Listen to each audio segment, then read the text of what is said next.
बांधवगढ़ में tiger reserve में 10 हाथियों की मौत को लेकर सीएम मोहन यादव ने टीम गठित की है और जांच के साथ ही इस पर और भी जानकारी सामने आई। बहरहाल सीएम आवास में बैठक की मुख्यमंत्री ने और इस मामले में 2 अधिकारियों के खिलाफ एक्शन लिया गया है। सहायक वन संरक्षक फतेह सिंह नीनामा और आईएफएस डायरेक्टर गौरव चौधरी को निलंबित किया गया है। अधिकारियों पर काम में लापरवाही बरतने के आरोप लगे हैं, तो 2 अधिकारियों पर एक्शन लिए गए हैं। सहायक वन संरक्षक फतेह सिंह और आईएफएस डायरेक्टर गौरव चौधरी को निलंबित किया गया है।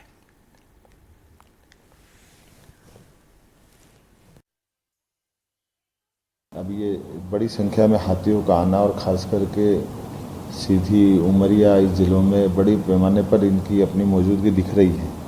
ऐसे में हमारे सभी डायरेक्टर भी आप फील्ड के अफसरों को सतर्क और सजग रहने की ज़रूरत है। इतनी बड़ी घटना होने के बावजूद भी फील्ड डायरेक्टर छुट्टी से वापस से न आना और उसके मौजूदगी में भी पहले से जब दल आए थे तो उनकी आवश्यक चिंता उसकी जो की जाना चाहिए थी उसकी लापरवाही मानी गई। इसलिए फील्ड डायरेक्टर को हमने इस घटना में फ़ोन बंद करना, छुट्टी से न लौटना, ऐसे कई कारण से उनको सस्पेंड किया है। साथ ही साथ प्रभारी एससीएफ फतेह सिंह नीनामा को भी इस लापरवाही में सस्पेंड किया है।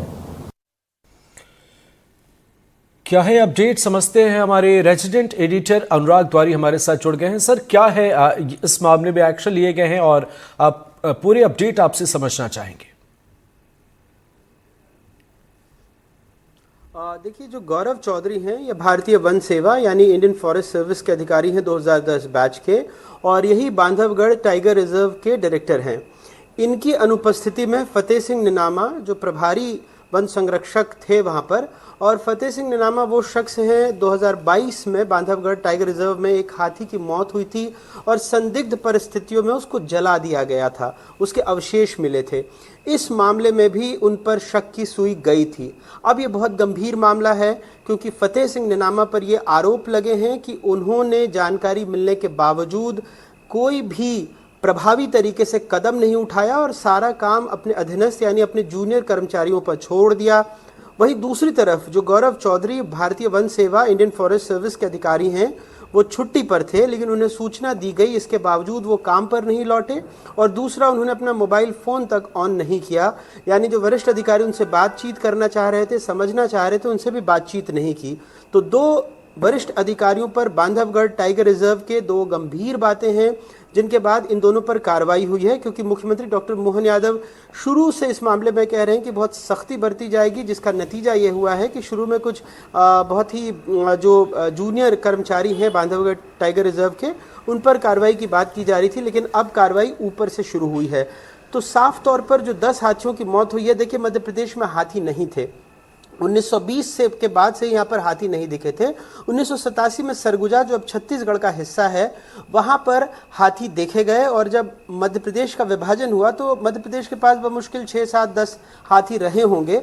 लेकिन अब पिछले कुछ सालों में 2018 के बाद से झारखंड का जो पलामू का इलाका है वहाँ से छत्तीसगढ़ होते हुए एक नैसर्गिक यानी नेचुरल कॉरिडोर बन गया है हाथियों का, और बांधवगढ़ में उनके लिए पानी प्रचुर मात्रा में है, उनके लिए जो ग्रास लैंड है यानी उनके खाने का इंतजाम, पीने का इंतजाम पानी का, वो सारा प्रचुर मात्रा में है।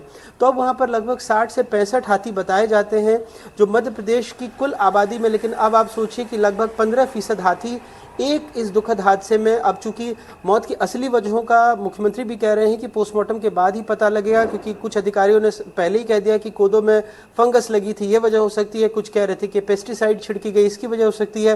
लेकिन अगर कोदो वजह होती तो छत्तीसगढ़ में मध्य प्रदेश से भी ज़्यादा कोदो कुटकी उस पूरे इलाके में उगाया जाता है जहाँ से हाथी अपना एक नेचुरल कॉरिडोर बनाते हुए आते हैं। तो ये वजह अगर होती तो शायद वहाँ पर भी ये घटना हो सकती थी, और ऐसा कोई बीते कुछ सालों में ऐसा कोई मामला सामने नहीं आया है जी। 2-3 बातें और आ रही हैं कि ग्रामीणों के पास वहाँ प्रचुर मात्रा में मट्ठा होता है, उनके पास गायें हैं या फिर इमली पानी है, इससे भी उनका इलाज हो सकता था। ये भी बात आई है कि आसपास के कई जानवरों के डॉक्टरों को भी फ़ोन किया गया, वो भी नहीं आया। तो बहुत सारी गंभीर बातें हैं जो आगे जांच के बाद पता लग पाएंगी। अमृत।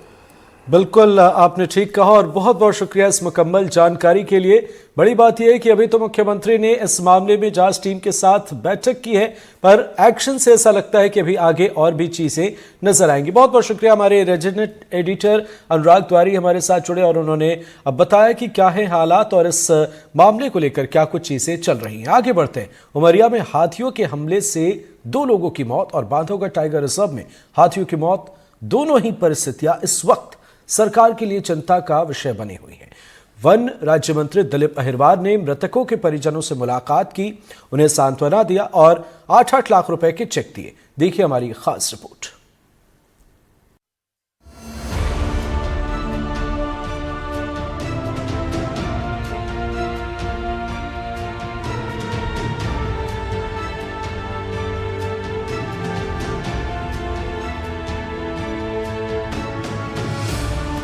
उमरिया के बांधवगढ़ टाइगर रिजर्व में हुई 10 हाथियों की मौत के मामले में जांच तेज कर दी गई है। जहां एक ओर हाथियों की मौत की जांच चल रही है, वहीं दूसरी ओर हाथियों के हमले में हुई 2 लोगों की मौत के मामले में प्रशासन ने पीड़ित परिवारों को आर्थिक मदद दी है। बता दें कि वन राज्य मंत्री दिलीप अहिरवार चंदिया थाना क्षेत्र के ग्राम देवरा पहुंचे, जहां पीड़ित परिवार से मिलकर सांत्वना दी और 8-8 लाख रुपए का चेक दिया। परिवार के साथ संवेदना है भारतीय जनता पार्टी की सरकार की, माननीय हमारे मुख्यमंत्री आदरणीय डॉक्टर मोहन यादव जी की और पूरे विभाग की तरफ से हम संवेदना व्यक्त करते हैं। दुखद घटना हुई है निश्चित रूप से, मगर सरकार उनके साथ है। माननीय डॉक्टर मोहन यादव जी मुख्यमंत्री और पूरा मंत्रिमंडल उनके साथ है, हमारा पूरा वन विभाग उनके साथ है। आज उनके परिवार के पास आया हूं मैं और 8 लाख रुपया जो स्वीकृति कराई है वो कागज इनके वो शीघ्र इनके तत्काल ही इनके अकाउंट में लेकर 8 लाख रुपया इनके अकाउंट में भी आ जाएगा। बता दें कि जिस क्षेत्र में हाथियों के हमले से 2 लोगों की जान चली गई, उससे करीब 27 किलोमीटर दूर बड़ी संख्या में हाथियों की मौत चिंता का विषय बना हुआ है। बांधवगढ़ टाइगर रिजर्व में 3 दिन में 10 हाथियों की जान गई है। इसको लेकर सीएम के निर्देश पर हाथियों की मौत की जांच चल रही है। रविवार को वन राज्य मंत्री दिलीप अहिरवार की टीम उमरिया पहुंची और घटना स्थल का मुआयना भी किया।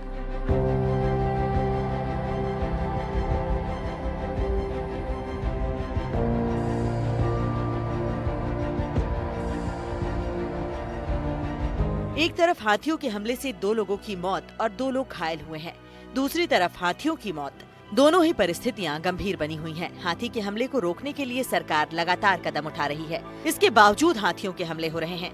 वहीं दूसरी ओर हाथियों की मौत के मामले में क्या खुलासा होगा, ये देखने वाली बात होगी। बांधवगढ़ टाइगर रिजर्व में 10 हाथियों की मौत को लेके वन राज्य मंत्री दिलीप अहिरवार बांधवगढ़ पहुंचे, जहां पे उन्होंने जांच टीम के साथ घटना स्थलों का निरीक्षण किया। उसके अलावा उन्होंने जंगली हाथियों के द्वारा 2 लोगों को मौत के घाट उतारा गया था, उन मृतक परिजनों से भी उनकी मुलाकात हुई, जहां पे उन्होंने मृतकों के परिजनों से मुलाकात कर उन्हें 8-8 लाख रुपए के मुआवजा राशि का चेक प्रदान किया। उसके अलावा उन्होंने परिवारजनों के साथ बैठकर उन्हें सांत्वना दी और शोक संवेदनाएं व्यक्त की। उमरिया से एजाज खान, एनडीटीवी के लिए।